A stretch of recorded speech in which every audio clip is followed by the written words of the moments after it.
제가 마이크를 안 켜니까 좀 불안하시죠? 이거 좀 내려놨으면 좋겠는 거죠. 안 쳐줄 얼굴이 안 보이셔가지고.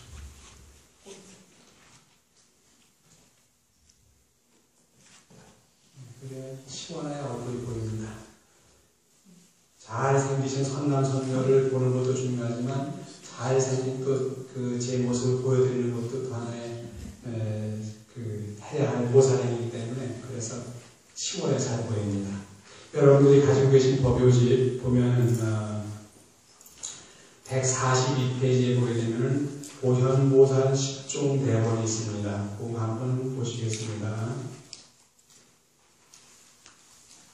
태방 황불 화엄 상물가사의 해탈경계 보현보 크신 원료 열가지로 열거함에 한량 없는 부처님께 예경 오나오며 시관세계 모든 열에 찬탈하기 원하오며 공양멸 널리 닦고 두루 닦기 원하오며 참회하여 모든 업장 없어지 원하오며 남존 점 기뻐하는 공덕 쌓기 원하오며 설법하여 주시를 천하옵기 원하오며 부처님이 세상에 머무시기 원하오며 부처님 항상 따라 공부하기 원하오며 언제든지 중생들을 따라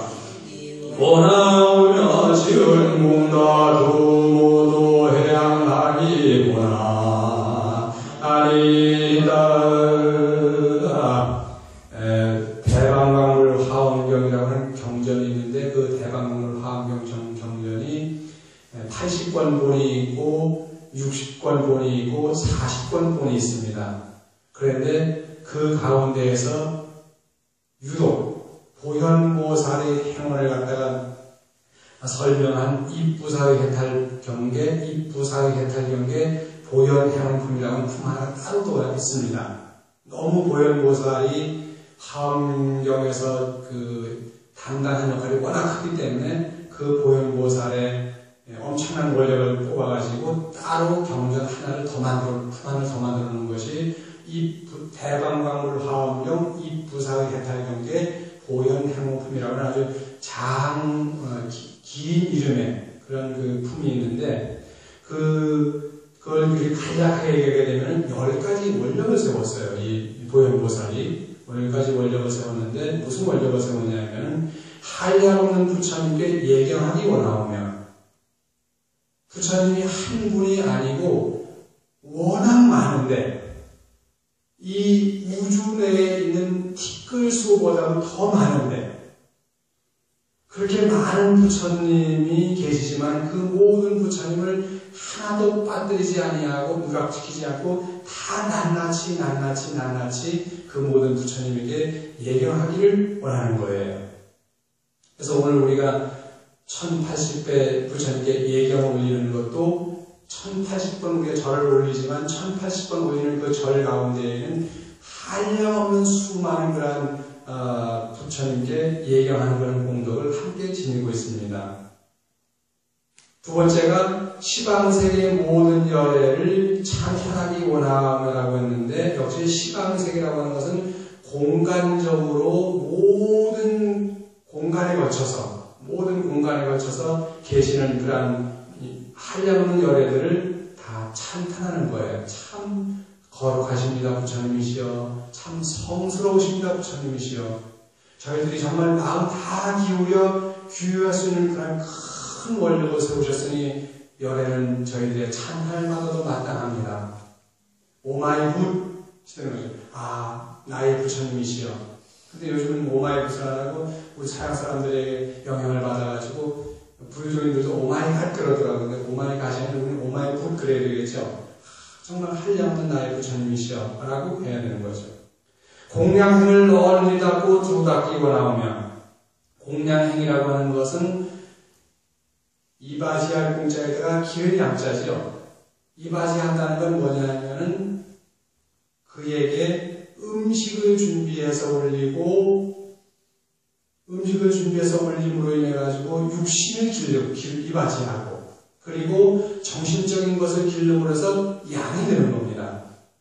공이라고 하는 것은 물질적인 것으로 이렇게 공양하는 것이고 양이라고 하는 것은 정신적으로 공양하는 거예요. 그래서 공양을 함께 닦음으로 인해서 그걸 널리나 꼴도 두루 닦기 원하는 큰 원력을 세우셨어요. 세 번째로. 네 번째가 뭐냐면 참여의 모든 업장을 없어지길 원하는 우리는 누구나 다 알게 거기에 많은 업장을 지으며 살아갑니다.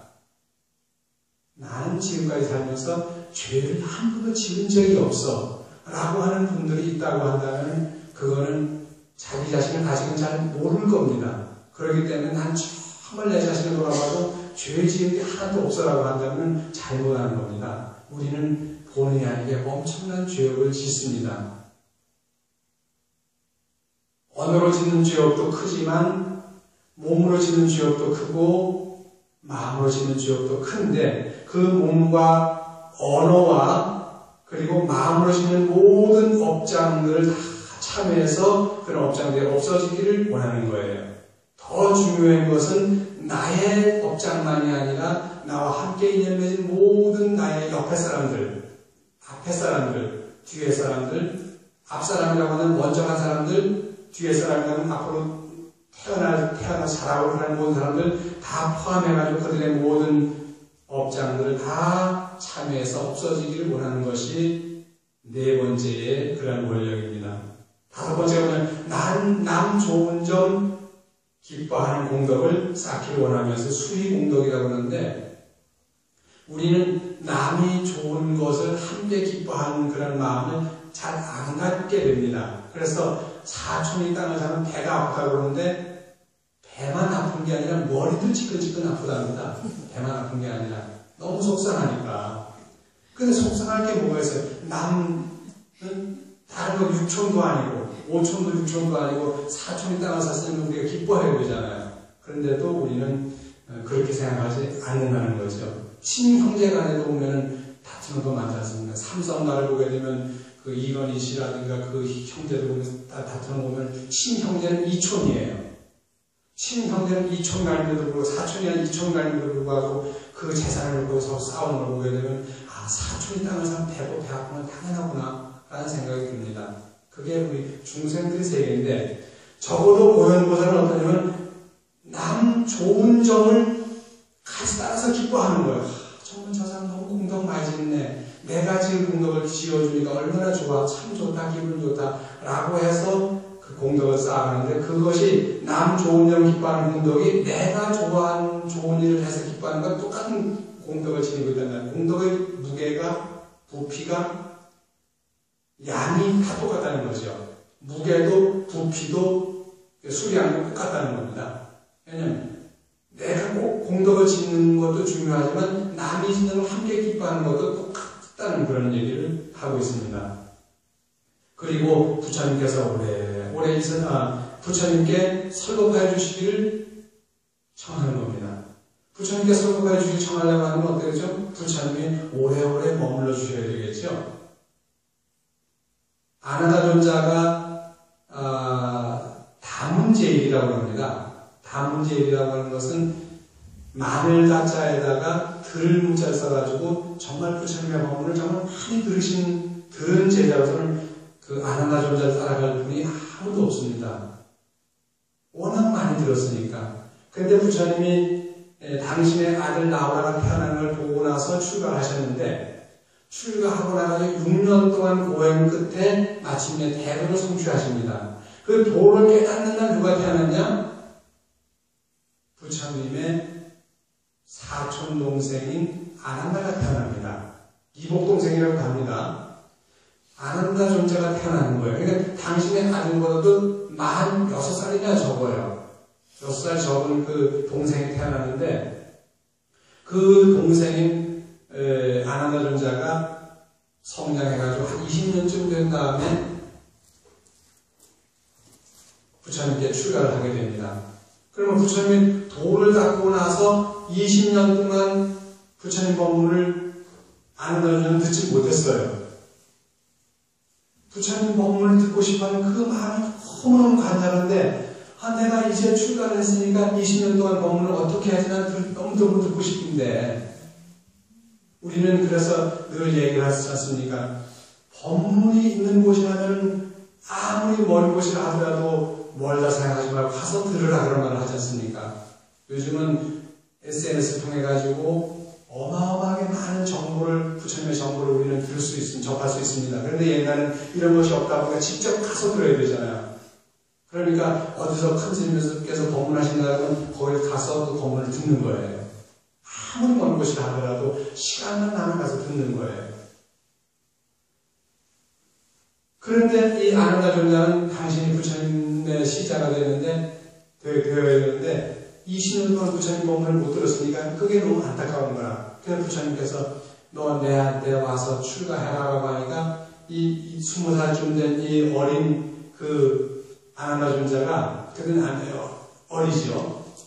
20살 정도는 아직 어리죠. 뭐 지금 이제 대학 들어갈 나이 정도였는데 부처님한테 조건을 내세웁니다. 부처님 저 그냥 출가 안 합니다. 조건이 있습니다. 부처님의 조건을 내세운 친구예요. 그 친구가. 저보다 한참 선배죠. 2500년 전 사람이니까. 그런데 무슨 조건이냐라고 하니까 부처님께서 제가 태어난 이래로 지금까지 20년 동안 법문을 하셨는데 그 법문을 다시 한번 제게 들려주셔야 됩니다. 그 조건이면 제가 부처님께 제가 출가를 하겠습니다라고 하니까 부처님 들으니까 기가 막히지 않아요. 어떻게 20년 동안 사람을 다시 리바이벌해서 다시 들려줄 수가 있겠어요. 그런데 부처님께서 이미 아난다 존자의 그 마음을 알아보시고 그래 내가 너에게 20년 동안 법문한 내용을 하나도 빠지지 않고 그대로 들려줄게. 아난다 존자도 대단하지만 서가모니 부처님도 얼마나 대단하시냐면 당신이 20년 동안 법문한 걸 갖다가 한 대목도 빠뜨리지 않고 그대로 아난다에게 설법을 하신 거예요. 따로 모아놓고 따로 이렇게 불러놓고. 대단하시죠. 그게 대단한 거예요. 우리는 내가 한 얘기를 내일 가서 그대로 똑같이 얘기를 못합니다. 그런데 부처님은 그 20년 동안 당신이 하신 법을 갖다가 차례를 아주 한 대목도 빠뜨리지 않고 이렇게 책으로 나와 있지도 않았어요. 그때는.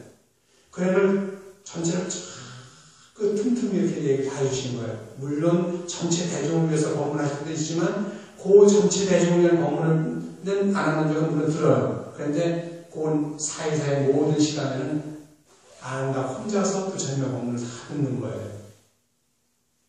그런데 만을 다자에 들을 붙여서 다 문제인데 그 많다고 하는 것 속에는 뭐냐면 수량이 많다는 것도 있지만 수량이 많다는 만을 다자도 되지만 얼마나 집중하냐는 뜻입니다. 집중해서 듣는 거예요. 집중해서 듣지 않으면 우리는 기억을 못합니다.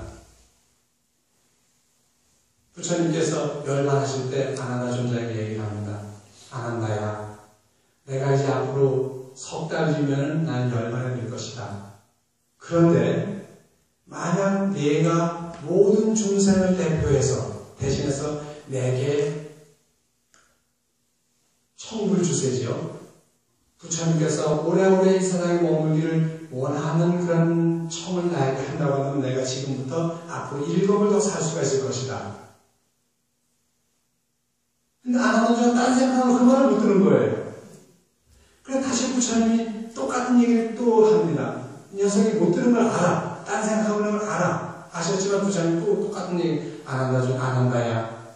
내가 만약에 중생을 대신해서 이 열애에게 오래오래 더 머물러 주기를 청한다고 한다면 나는 너의 청을 받아들여서 7억 동안을 이 세상에 더 머물러서 설법을 할 수 있을 것이다 라고 하는데 이때 또 딴 생각을 하고 있는 거예요.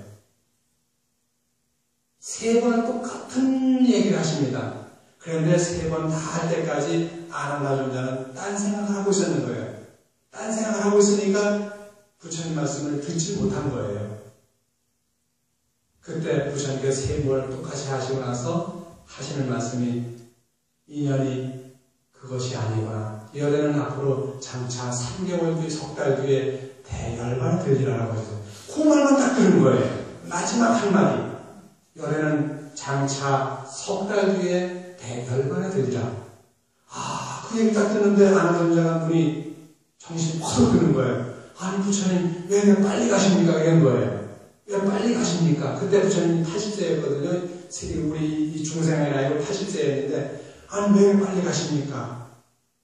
부처님께서 예전에 말씀하시기를 열에는 7번 살 수도 있다고 하지 않으셨습니까? 근데 어찌 그렇게 빨리 가신다는 말씀이십니까? 라고 하니까 지금 내가 나에게 얘기하는 것처럼 나는 지금 너에게 똑같은 얘기를 3번을 반복했다. 그런데 너는 내 얘기에 귀를 기울이지 않고 집중하지 않고 많은 자체가 집중의 뜻입니다. 집중하지 않고 들었기 때문에 너는 내 이야기를 하나도 듣지 못했다. 그렇기 때문에 나 열에는 7을 더 머물 수 있는 그런 인연이 아니고 앞으로 석 달 뒤에 열반을 드려야 될 그런 인연이다라고 하신 거예요. 아나선자가 눈물을 펑펑 쏟은 겁니다. 거기서 왜 단 한 번도 그런 적이 없습니다. 부처님 법문에서 단 한 번도 그런 적이 없기 때문에 부처님의 84,000 법문을 다 기억을 했는데 오직 요만만 못 들어가지고 딴 생각을 하는 거예요. 그 딴 생각이 뭔지는 경전에 안 나옵니다. 무슨 어떤 이쁜 여자를 생각했다든가 전생에 어떤 괜찮은 친구를 생각했다든가 이런 내용은 안 나오지만 딴 생각을 한 것은 분명히 나옵니다. 딴 생각하느라고 못 들었다. 다문이 그게 중요합니다. 다문제의 다문이라는 많이 듣는 것도 중요하지만 얼마나 집중해서 듣느냐는 거죠. 우리가 학교에서 교수님들의 강의를 듣거나 절에서 스님의 법문을 들을 때에도 집중해서 들을 때 내 것이 되는 것이지 집중해서 듣지 않으면 아무리 많은 법문을 듣는다 하더라도 내 것이 되지 않습니다. 책을 읽을 때에도 집중해서 읽을 때 내 것이 되지 집중하지 않으면 아무리 많은 경전을 읽고 아무리 많은 참고서를 읽고 아무리 교재를 읽는다 하더라도 그게 머리에 안 들어오는 거예요. 집중해서 읽고 집중해서 들을 때 그것이 나의 것으로 소화될 수 있는 거죠. 집중해서 연구할 때. 그래서 다문이라고 하는 그 많은 가짜는 집중하다의 뜻입니다. 그냥 많이 듣는 것만이 아닙니다. 여기서 설법하여 주시기를 청하기 원하는데 중요한 건 그 다음에 부처님이 이 세상에 머무시기를 원하노라고 했는데 아나선자는 그 생각을 못한 거예요. 그 말을 못 들은 거예요. 이 얘기가 보현보살의 원력으로 나옵니다.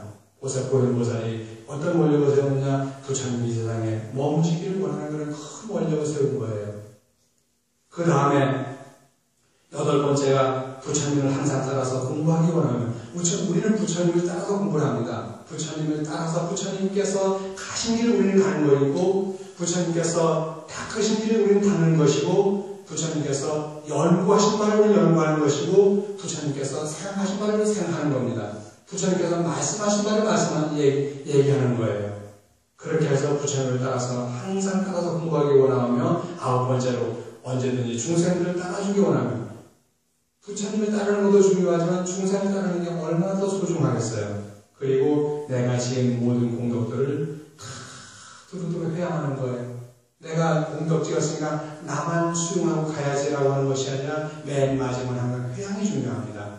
오늘 우리가 지금 이렇게 1080배를 이렇게 이제 하려고 합니다만 이 1080배의 공덕이 어마어마하게 큽니다. 이 공덕을 갖다가 언제 회양하느냐? 내일 새벽 예불에 회양을 하면서 그날 아까 여기 올렸던 축원문도 그때 축원문을 다 읽어드릴 겁니다. 여기 참석하신 분들 다 도축으로 하던 낱낱이 있던 이가 어쩌든 하더라도 그 축원은 내일 아침에 회양 때 읽어드릴 거예요. 지금은 그래서 안 읽습니다. 부처님 앞에서 읽어드리려고 우리가 마음 먹으면 당연히 내일 아침에 읽어드릴 거예요. 그런데 그렇게 해서 정말 회양을 얼마나 잘하느냐라고 하는 것은 굉장히 중요하죠. 회양이라고 하는데 돌아올 글자에다가 향한 양자입니다.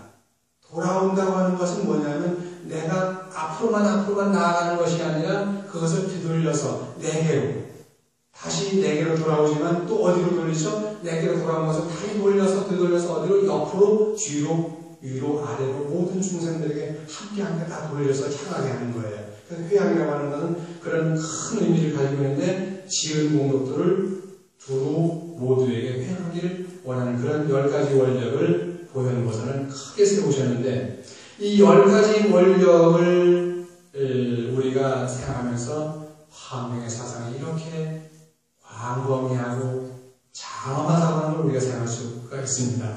그 다음 페이지를 보게 되면 이런 게 나옵니다. 144페이지 보시면요. 끝에 맨 마지막 단락을 보게 되면 이런 게 나옵니다.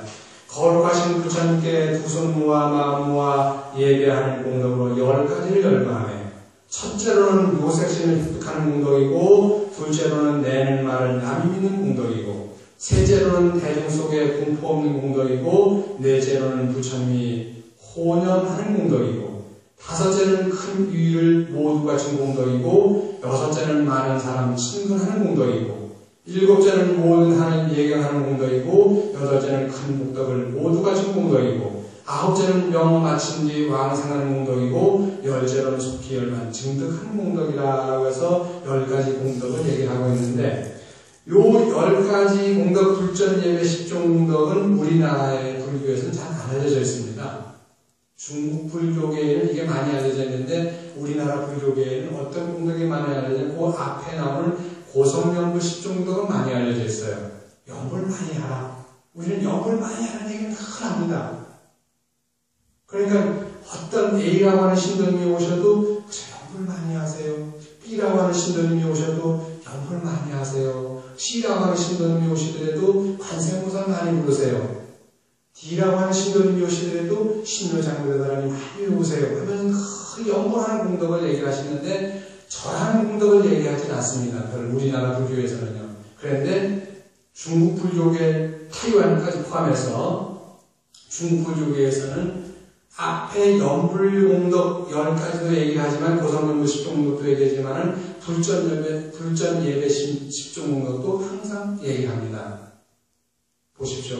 거룩하신 부처님께 우리가 두 손을 모으고 그리고 마음을 모아서 그런 예배하는 그런 공덕으로 10가지가 있는데 그게 뭐냐? 첫째, 묘사신을 획득한다는 겁니다. 지금 나는 이렇게 조금은 추대하게 살 수 있고 조금은 부족한 모습으로 살 수 있지만 정말 우리가 부처님 앞에서 열심히 부처님을 향해서 이렇게 절을 열심히 하게 되면은 금생에는 물론이려니와 다음 생에는 정말 아름다운 최고 가는 그런 아름다운 모습을 얻어 태어날 수 있다는 겁니다.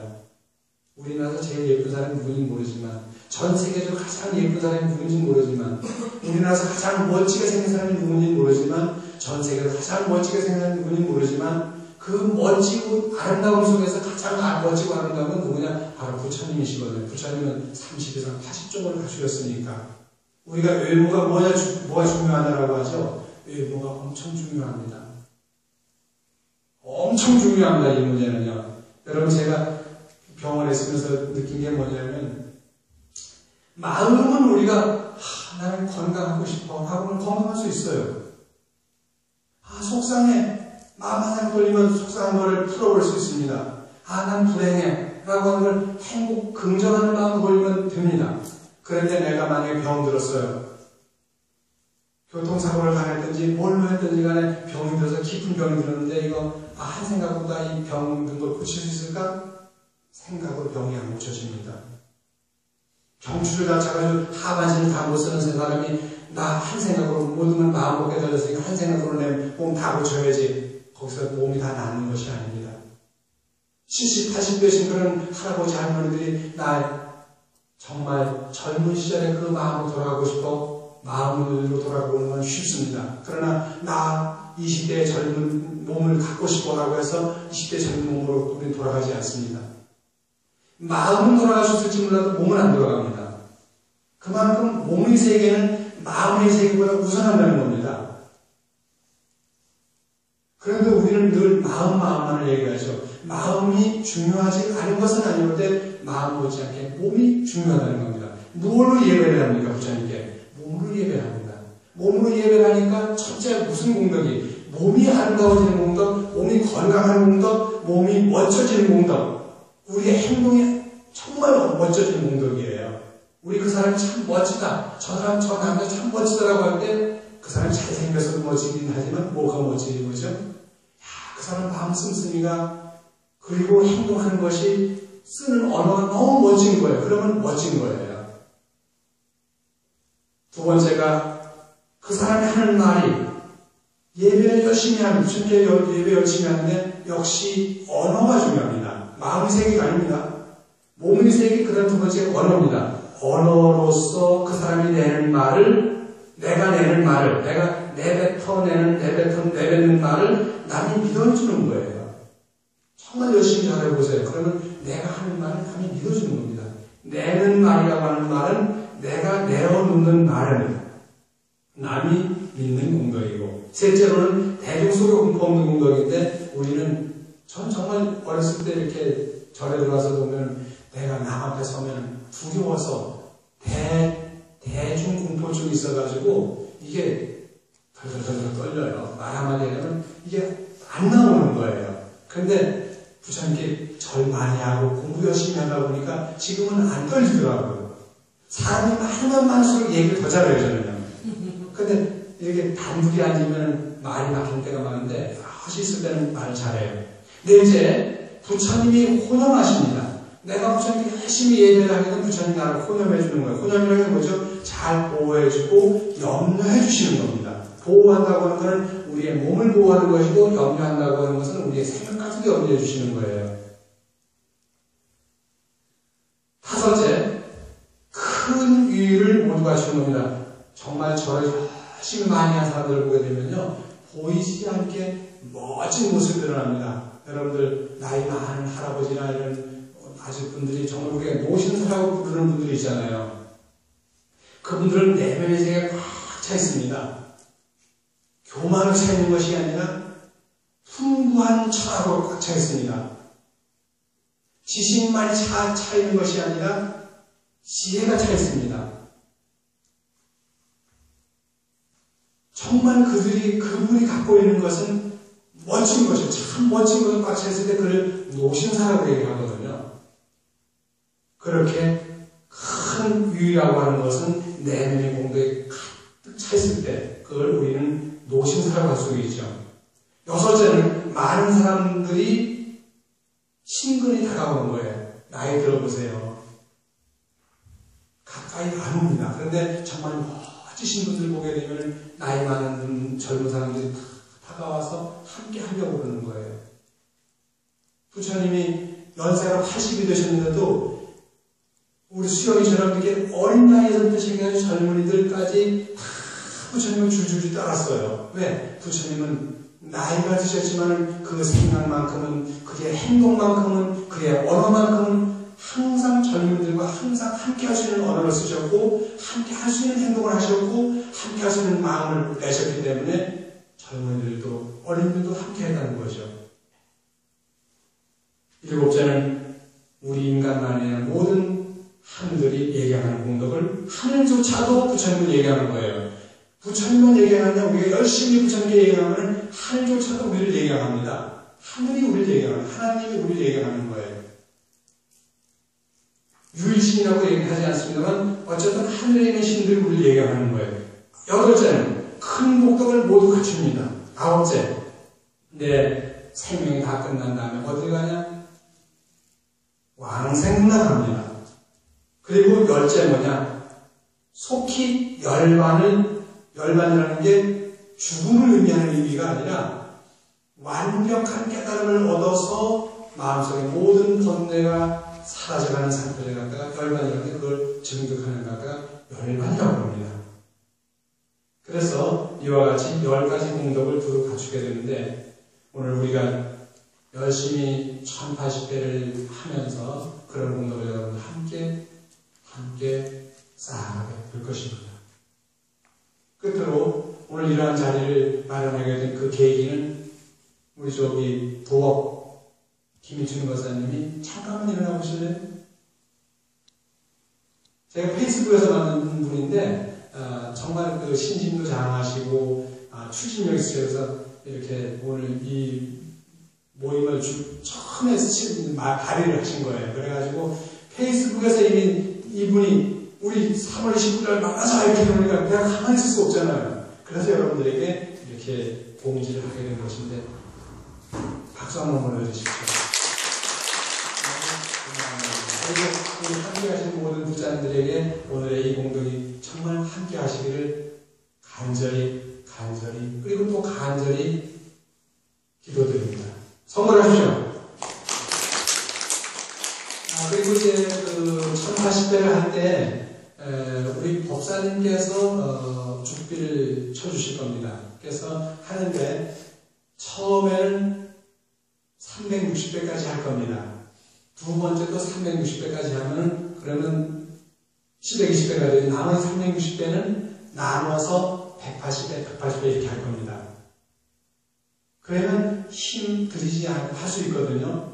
아마 360배 하는데 1시간이 좀 안 걸리겠지만은 천천히 하면 360배 1시간인 거고 그 다음 번도 1시간이면 720배 할 겁니다. 그리고 나머지 360배는 아마 1시간 많이 걸릴 수도 있을 거예요.